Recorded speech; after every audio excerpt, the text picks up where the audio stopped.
오늘 이 시간 하나님 우리에게 주신 말씀은 구약성경 창세기 12장 10절에서 20절의 말씀입니다. 구약성경 창세기 12장 10절부터 20절까지의 말씀입니다. 하나님 우리에게 주신 말씀을 제가 한 절 읽고 여러분이 한 절 읽고 교독하겠습니다. 제가 먼저 읽겠습니다. 그 땅에 기근이 들었으므로 아브라함이 애굽에 거류하려고 그리로 내려갔으니 이는 그 땅에 기근이 심하였음이라.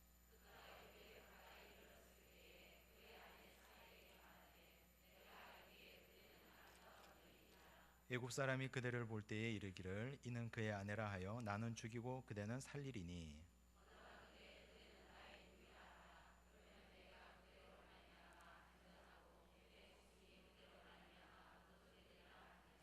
아브라함이 애굽에 이르렀을 때에 애굽 사람들이 그 여인이 심히 아리따움을 보았고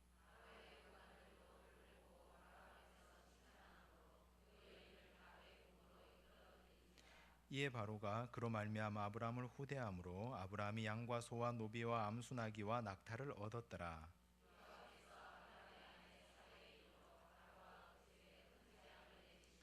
바로가 아브라함을 불러 이르되 네가 어찌하여 나에게 이렇게 행하였느냐? 네가 어찌하여 그를 내 아내라고 내게 말하지 아니하였느냐?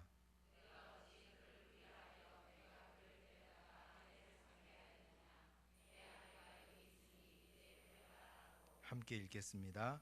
바로가 사람들에게 그의 일을 명하매 그들이 그와 함께 그의 아내와 그의 모든 소유를 보내었더라. 아멘. 잘 지내셨습니까? 3일간 건강하셨습니까? 예. 우리 오늘은 교회에 대해서 두 번째 함께 나누는 시간입니다. 지난 시간에 교회에 대해서 첫 번째 말씀드릴 때 교회는 하나님께서 우리를 부르고 나서 훈련시키고 난 다음에 보내는 것이 교회라 그랬습니다.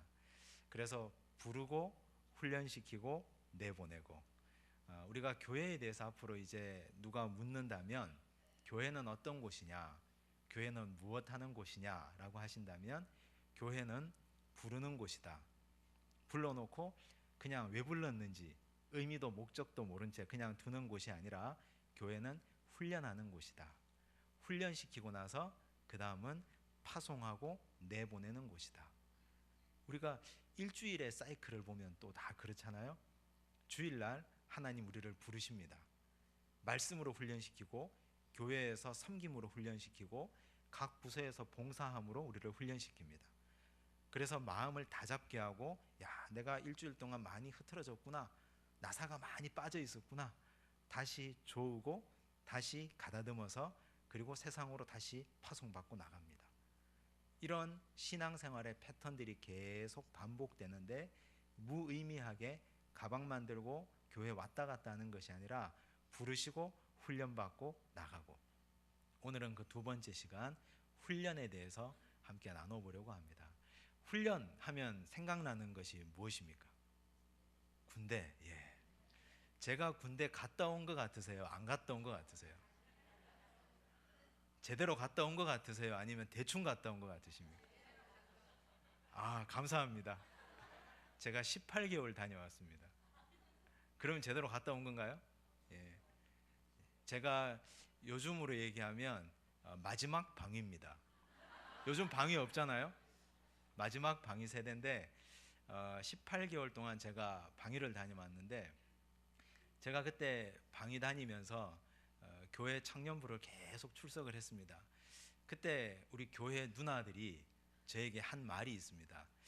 야, 방위가 군인이면 파리도 세다, 그렇게 얘기한 적이 있습니다. 이해가 되시나요 이게? 혹시 여기 이제 방위 나오신 분들이 계실지도 모르는데 제가 방위이기 때문에 괜찮습니다. 우리 원래 방위들이 족구도 잘하고 축구도 잘하고 뭐든지 다 잘합니다. 근데 제가 굉장히 기분 나빴거든요. 18개월 동안 그 얘기를 들으면서 굉장히 기분 나빴는데 시간이 지나면서 그 말이 진리다, 이런 생각이 들었습니다. 왜냐하면 제가 집에서 출퇴근했는데 집에서 한 1km 정도 되는 거리에 그냥 걸어 다녔는데 아침에 가면 군기가 좀 들었다가 오후 4시가 되면 슬슬 빠지기 시작했다가 집에 오면 이건 군인도 아니고 민간인도 아니고, 그러다가 그 다음날 또 갔다가 왔다가 하니까 나중에 한 1년쯤 지나니까 아무것도 아니게 되더라고요. 군인으로서의 정체성이 아주 희미해지고 희박해지는, 그렇다고 민간인도 아닌, 그렇다고 군인도 아닌, 그렇구나, 이 말이 진리구나. 왜냐하면 훈련의 24시간의 사이클이 없기 때문입니다. 훈련이라는 게 물론 훈련 받지만, 그러나 그 훈련이라는 것이 우리가 특공대 갔다 오시는 분들, 뭐 유격을 하시는 분들, 군에서 3년 이상 아주 밀도 있는 훈련을 받으시는 분들하고는 비교가 안 되게 살기 때문에 이건 참 군인이라 하기에는 무엇하다, 이런 생각을 제가 했습니다. 이제 와서 하는 말이지만, 그렇듯이 우리가 훈련을 받는다 하는 건 굉장히 부담스러운 일입니다. 군대에서는 이중적인 의미가, 남자라면 모름지기 누구나 군대 가서 훈련 받아야 된다고 하지만 막상 닥치면 피하고 싶고 도망가고 싶은 것이 인지상정입니다. 훈련 때문에 그렇습니다. 그래서 우리가 군대를 얘기할 때는 군대의 정체성은 훈련이라고 할 때, 그렇다면 교회의 정체성은 무엇일까요? 지금 제가 훈련이라고 제목을 얘기하니까 교회의 정체성이 훈련이다 이렇게 생각하시겠지만, 사실 많은 사람들은, 오늘 이 시대 많은 사람들은 교회의 정체성을 저마다 다르게 생각하는 분들이 많이 있습니다. 어떤 분들은 교회를 치유, 회복이라고 생각하는 분들도 있습니다. 많은 분들이 그렇게 생각합니다. 그래서 그런 찬양들이 많이 우리에게 불려집니다. 당신은 사랑받기 위해 태어난 사람. 사랑받기 위해 태어난 거죠. 세상에서 상처받고, 가정에서 상처받고, 내 직장에서 많이 힘들고 어려운데 교회 와서 내가 좀 회복되고 싶다, 내가 치유되고 싶다. 근데 문제는 치유되고 난 후가 문제입니다. 교회가 보듬어주고 다듬어주고 안아주고 하나님의 말씀과 기도와 양육으로 치유가 되는데, 그럼 그 다음 뭘 할 겁니까?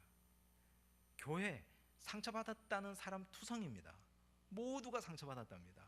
말에 상처받고, 눈빛에 상처받고, 뭐에 상처받고, 전부 다 상처받았다고 하는데, 그러면 다 상처받아서 다 나뒹굴고 있는 폐잔병 같은데 그럼 누가 일할 겁니까?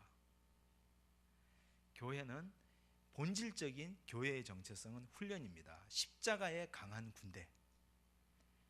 조금씩의 상처는 있죠. 상처 없는 사람이 어디 있습니까? 싸우다 보면, 세상의 악한 영의 세력과 싸우다 보면 얼굴이 좀 긁히기도 하고, 무릎이 좀 아프기도 하고, 허리가 좀 아프기도 하고, 여기저기 좀 병들기도 하고, 그렇죠. 그런데 정신만큼은 우리가 바짝 차리고 저 악한 공중의 권세 잡은 사탄의 세력과 싸워 이겨야 된다. 그러기 위해서는 정신무장을 단단히 해야 된다. 교회는 본질적으로 교회의 정체성은 훈련입니다. 교회는 군대입니다. 우리가 이걸 놓치고 있으면 사탄은 끊임없이 우리의 약한 점들을 계속 파고듭니다. 야, 너 상처받았잖아. 너 아무개가 말하는데 너 막 기분 나쁘지 않아? 목사님한테 상처받았다고 얘기해. 자꾸 우리에게 상처를 파고듭니다. 그런데 그쯤이야. 살다 보면 이런 일도 있고 저런 일도 있는 거지. 그냥 툭 털어버리고 우리는 오늘도 훈련받기 위해서 교회로 나오는 거죠. 그래야 십자가의 강한 정병이 되는 겁니다. 오늘 이 아브라함도 하나님께서 고향과 친척과 아버지 집을 떠나서 부르셨습니다. 제자의 자리로 하나님께서 콜링하셨습니다. 이제 부르셔서 훈련 좀 시키려고 하나님이 불러주셨습니다. 첫 번째 훈련의 프로그램, 오늘 말씀 10절 말씀 한번 보십시오. 10절 보시면 함께 읽을까요? 그 땅에 기근이 들었으므로 아브라함이 애굽에 거류하려고 그리로 내려갔으니 이는 그 땅에 기근이 심하였음이라. 부르신 자에게 하나님께서 주신 첫 번째 선물, 기근입니다. 기근도 그냥 기근이 아니라 심한 기근입니다. 아브라함은 이 정도는 아마 생각하지 않았을 겁니다.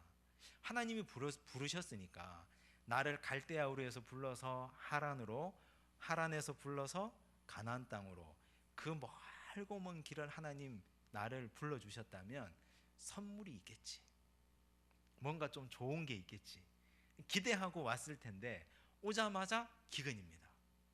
근데 그것도 보통 기근이 아니라 심한 기근입니다. 어떻게 생각하십니까?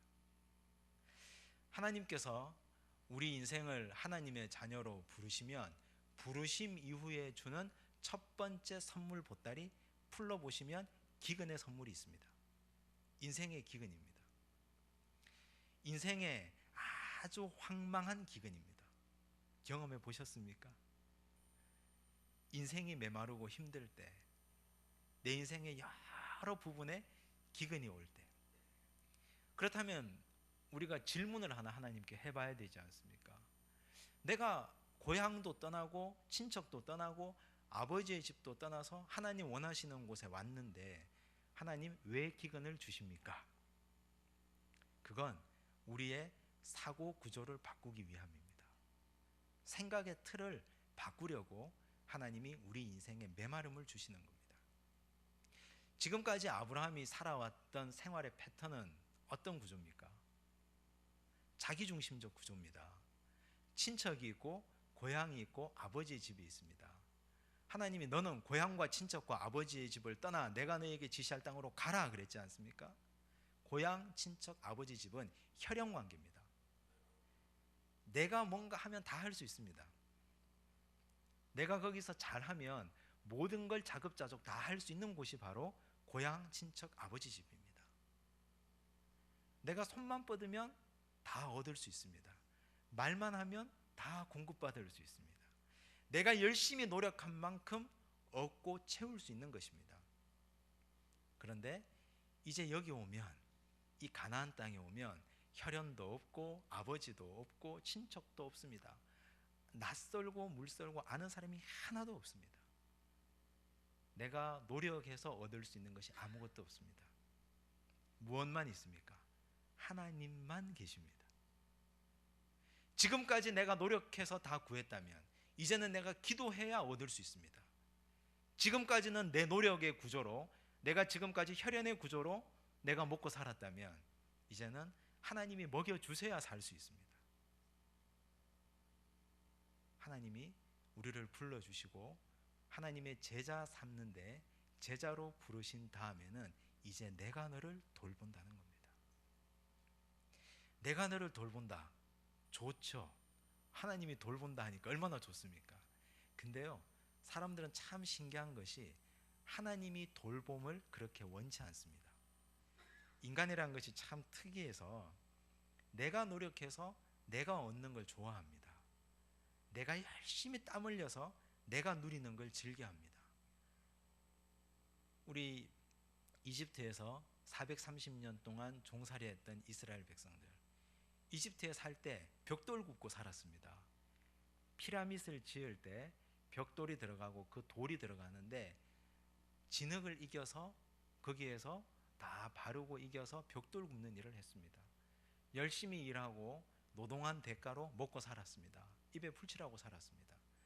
좀 잘하면 고기도 얻어먹고 살았습니다. 애굽의 가마 곁에서 부추도 먹고 마늘도 먹고 고기도 열심히 먹고 살았습니다. 근데 하나님이 출애굽시키셔서 광야에 데려다 놓았는데 광야에서는 아무것도 없습니다. 하늘에서 만나를 주셔야 먹고 메추라기를 주셔야 먹을 수 있습니다. 물도 없습니다. 반석에서 물을 내셔야 먹을 수 있습니다. 하나님은 야, 내가 너 책임지 마 하고 부르셨는데 그게 여지간히 불편한 게 아닙니다.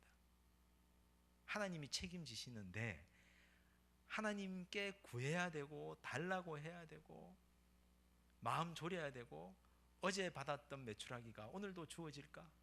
어제 내렸던 만나가 오늘도 내릴까? 염려하며 하늘을 봐야 되고, 차라리 내가 가서 땅 파는 게 낫지. 이게 우리의 사고 구조입니다. 훈련의 목적은 사고 구조, 생각의 틀을 바꾸는 겁니다. 나 중심에서 하나님 중심으로. 지금까지 네 인생을 네가 책임졌느냐? 이제는 내가 책임지 마. 지금까지 네가 네 인생 책임진다고 힘들었구나. 이제는 내가 너를 책임지 마. 나에게 모든 것 다 맡기려구나. 맡기고 싶은데 잘 맡겨지지 않는 것이 참 아이러니입니다. 그런데 하나님이 우리를 부르셨으면 맡기게 합니다. 맡겨야 됩니다. 맡겨야 거기에서 승리가 일어납니다.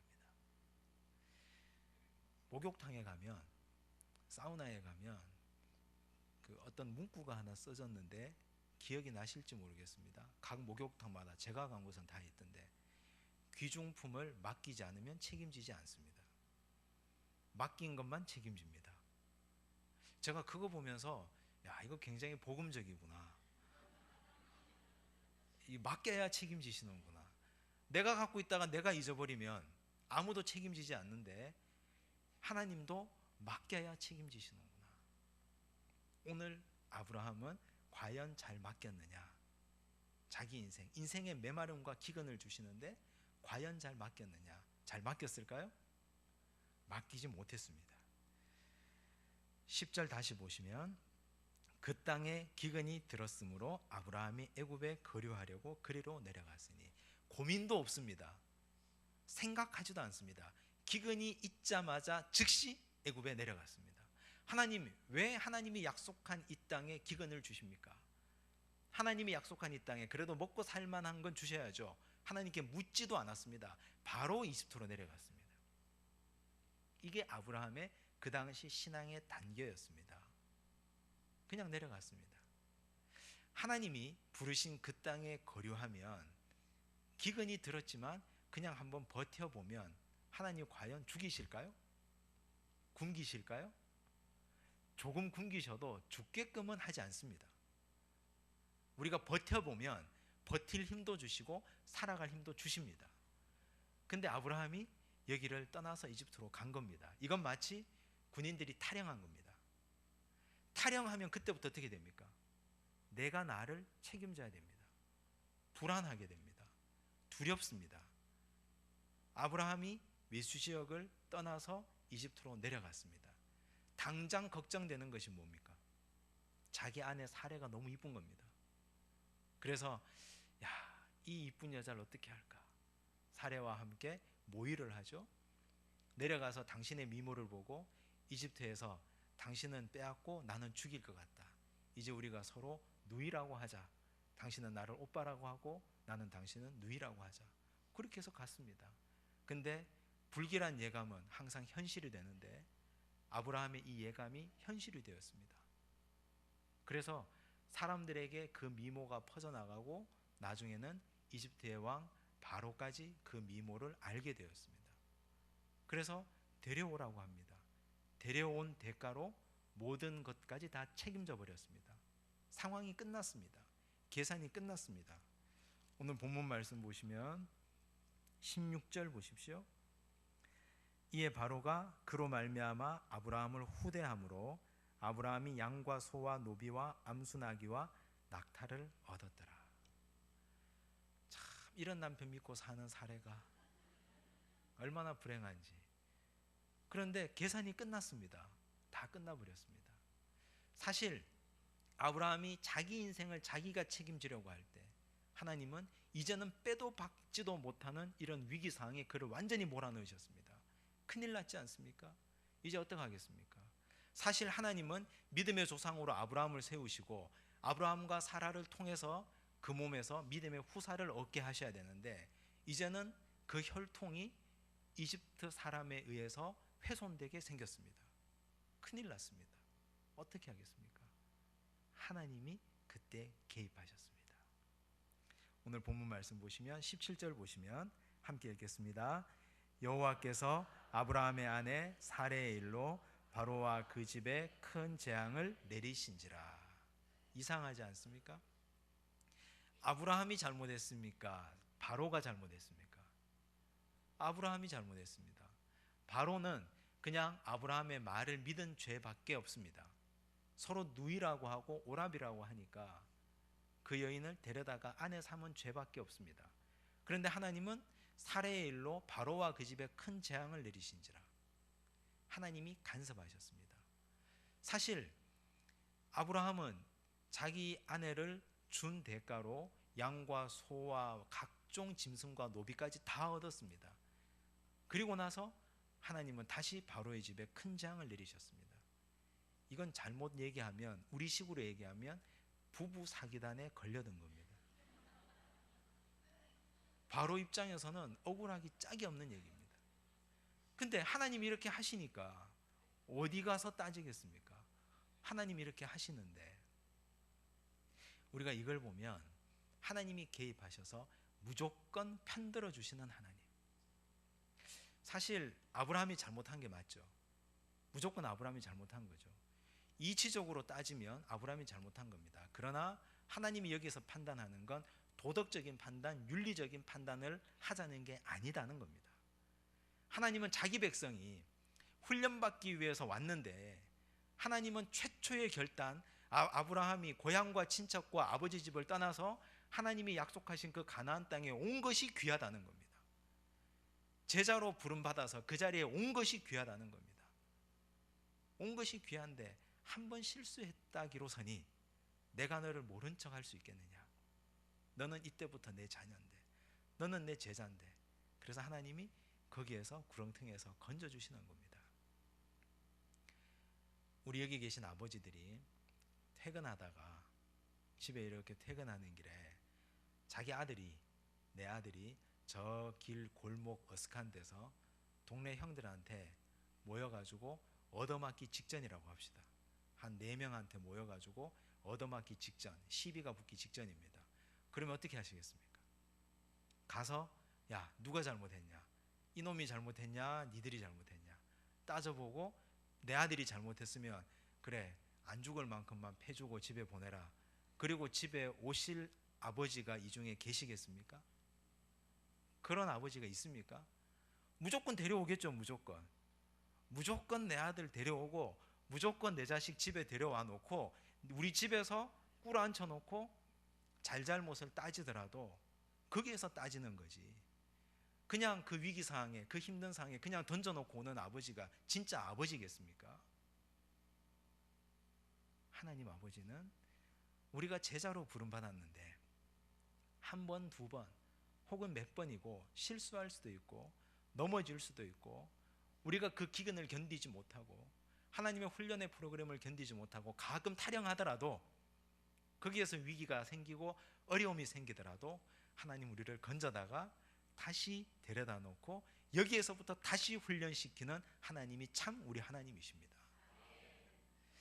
그러므로 우리는 가끔 제자로 부름받아서 여기에서 훈련받고 살다가도 조금 이집트로 갈 때도 있습니다. 개걸음 쳐서 저기 가서 조금씩 실족해서 잘못해서 하나님 마음에 합당치 않게 살아갈 때도 있습니다. 그래서 내가 인생에 빼지도 박지도 못하는 위기상황에 완전히 빠져 있을 때도 있습니다. 그러나 그때 어떻게 해야 됩니까? 하나님께 염치 없지만 손을 내미시기 바랍니다. 물에 빠진 베드로가 마태복음 14장에 물에 빠진 베드로가 어떻게 했습니까? 물 위를 걷다가 물에 빠진 베드로가 손을 내밀어 주여 나를 구원하소서. 그때 예수님이 어떻게 하셨습니까? 즉시 손을 내밀어. 즉시라는 말이 나옵니다. 물 먹지 않게. 물이라도 한 모금 마실까 봐. 물에 빠졌는데 베드로에게, 물에 빠져 죽어가는 베드로에게 너 물 한 3모금만 먹고 올라와라. 너 왜 나를 보지 못하고 믿지 못하고 물에 빠졌느냐? 한 30분만 허우적거리다가 와라. 그런 아버지가 아니라는 겁니다. 우리 아버지는. 우리는 가끔 아버지를 너무 오해할 때가 있습니다. 내가 하나님 앞에 훈련받다가 조금 미끄러지고 실수하고 조금 다른 길로 가면 내가 돌아오면 받아주실까? 내가 손 내밀고 기도하면 하나님이 나를 안아주실까? 그래서 못 돌아올 때도 있고, 또는 우리가 탕자의 비유에 나오는 맏아들처럼 조금 실수해서 간 형제를 너무 몰아세우고 너무 책망할 때도 있습니다. 넌 갔으니까 넌 거기서 죗값을 좀 치르고 와. 넌 물 좀 먹고 와. 그건 복음적이지 않습니다. 우리 주님이 일단 살려놓고 보십니다. 하나님이 일단 건져놓고. 물론 하나님도 낯이 뜨거우시죠. 낯이 뜨겁죠. 바로 얼굴 보기에 하나님이 얼마나 부끄럽겠습니까? 이방인인데, 따지고 보면 하나님이 이렇게 하실 수 없는데, 하나님이 직접 개입해서 내 새끼 건져 오는데 얼마나 바로 보기에 부끄럽고 낯이 없겠습니까? 그런데 하나님은 그걸 신경 쓸 여력이 없이 내 자식이 그만큼 귀하다는 겁니다. 그래서 하나님은 건져 오십니다. 이제 집에 데려다 놨습니다. 데려다 놨죠. 근데 이 철없는 아브라함은 싱글벙글 집에 돌아왔습니다. 왜냐? 아내도 찾아왔고, 그 다음에 소와 양과 나귀와 노비까지 얻어왔으니까 신나서 돌아왔죠 이제. 근데 하나님이 이 아들을 앉혀놓고 야, 이 철없는 것아, 그러면서 이 아브라함을 책망하십니다. 아브라함이 이집트에 내려가서 얻은 것은 눈에 보이는 겁니다. 재물을 얻어왔죠. 자기 아내를 잃었다가 찾아왔습니다. 잃은 것이 두 가지 있습니다. 첫째가 자기 조카 롯의 믿음입니다. 롯이 함께 내려갔잖아요. 롯이 그때 함께 내려갔는데 롯이 거기서 그만 보지 말아야 될 것을 봤습니다. 무엇을 봤냐? 평생 한 번도 보지 못했던 나일강을 봤습니다. 나일강 유역의 비옥한 삼각주지대를 봤습니다. 농사가 잘 되는 곳, 아주 비옥한 곳, 아름답고 광대한 땅을 봤습니다. 소들이 거기서 풀을 뜯어먹고, 야, 정말 이런 곳이 천국이구나. 에덴이 있다면 여기가 에덴이겠다. 롯이 그걸 봤습니다. 그러면서 마음에 롯이 그런 마음을 품었습니다. 야, 하나님이 기왕에 우리에게, 우리 이 삼촌에게 하나님의 약속한 땅을 주시려면 이 땅을 주시지 왜 저 기근이 있는 저 팔레스타인, 저 가나안 땅을 주셨는가? 쓸모없는 땅. 가니까 기근이 심한 그 땅을 하나님 왜 주셨을까? 롯은 그런 의문이 들었습니다. 나중에 롯이 소돔과 고모라를 선택할 때 롯이 기억해낸 것이 바로 이집트의 그 비옥한 땅입니다. 오늘 읽진 않았지만 13장 한번 볼까요? 13장 9절과 10절, 이제 아브라함과 롯이 선택하는 장면이 나오죠. 13장 9절과 10절 같이 읽겠습니다. 내 앞에 온 땅이 있지 아니하냐? 나를 떠나가라. 네가 좌하면 나는 우하고 네가 우하면 나는 좌하리라. 이에 롯이 눈을 들어 요단 지역을 바라본즉 소알까지 온 땅에 물이 넉넉하니 여호와께서 소돔과 고모라를 멸하시기 전이었으므로 여호와의 동산 같고 애굽 땅과 같았더라. 애굽 땅과 같았더라. 롯이 소돔 땅을 택할 때 기준이 애굽 땅이었습니다. 근데 그 뒷절을 한번 보시면 13절 보시면 소돔 사람은 여호와 앞에 악하며 큰 죄인이었더라. 소돔 사람은 여호와 앞에 악하고 큰 죄인이었는데 이건 롯에게 중요한 판단의 기준이 되지 못했습니다. 죄인이면 어떻고 죄인이 아니면 어떠냐? 잘 먹고 잘 살면 되지. 그 땅이 비옥하면 되지. 농사 짓기에 좋은 곳이면 되지. 그게 무슨 상관이냐? 나는 그 땅으로 가겠다. 선택할 시기가 되니까 그 땅으로 가버렸습니다. 언제 그 악한 누룩이 마음에 들어왔습니까?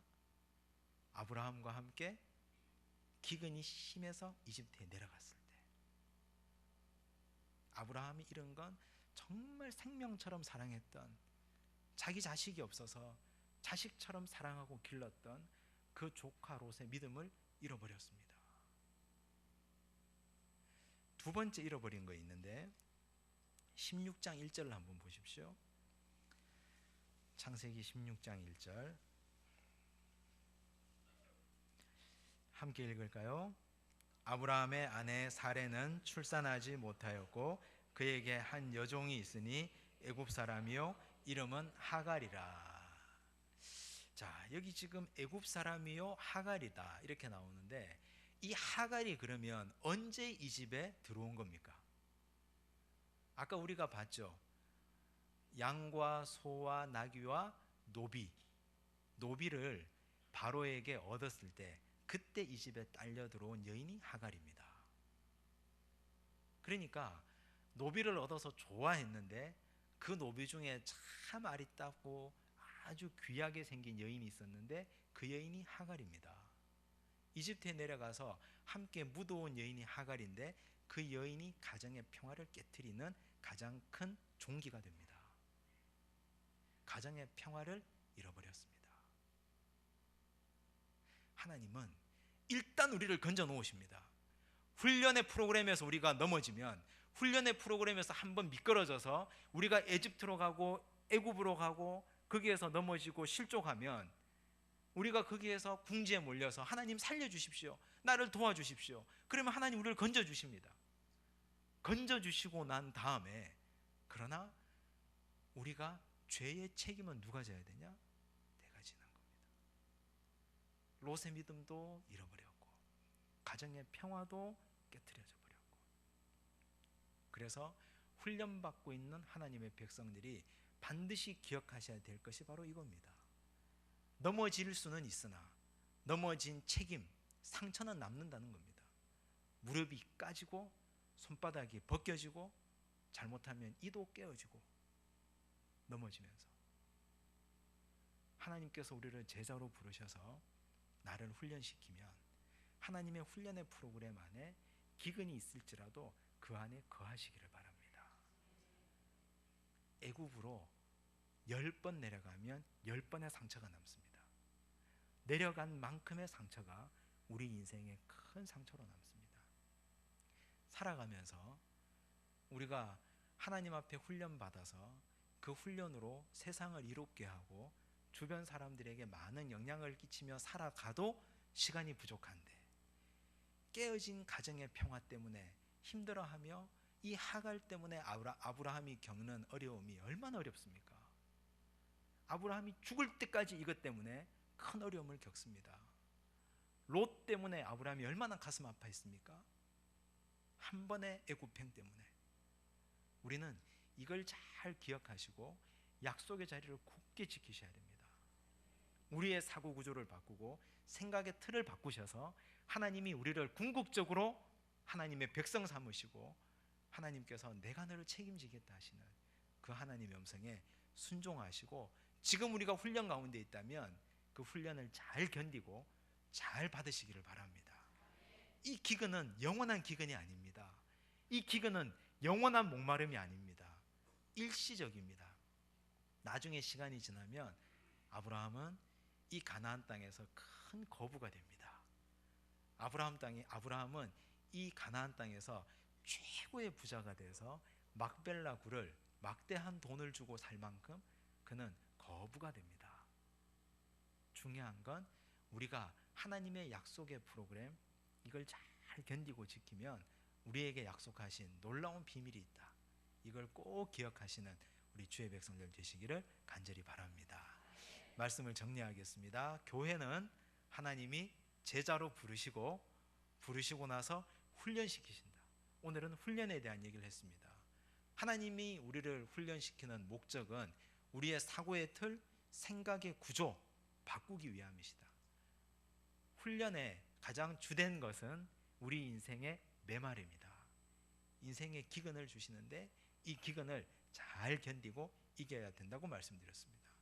이걸 하지 못하고 이집트로 그냥 도망가고 내려가면 하나님이 위기와 궁지에서 우리를 건지시는 참 좋으신 하나님이시지만, 그러나 그 책임은 우리에게 상처로 남는다. 이걸 꼭 기억하시고 우리 마음속에 잘 새기시고 다음 주에 보내심에 대해서 함께 묵상할 수 있기를 간절히 바랍니다. 우리 함께 찬송가 445장 오늘 주신 말씀 생각하시면서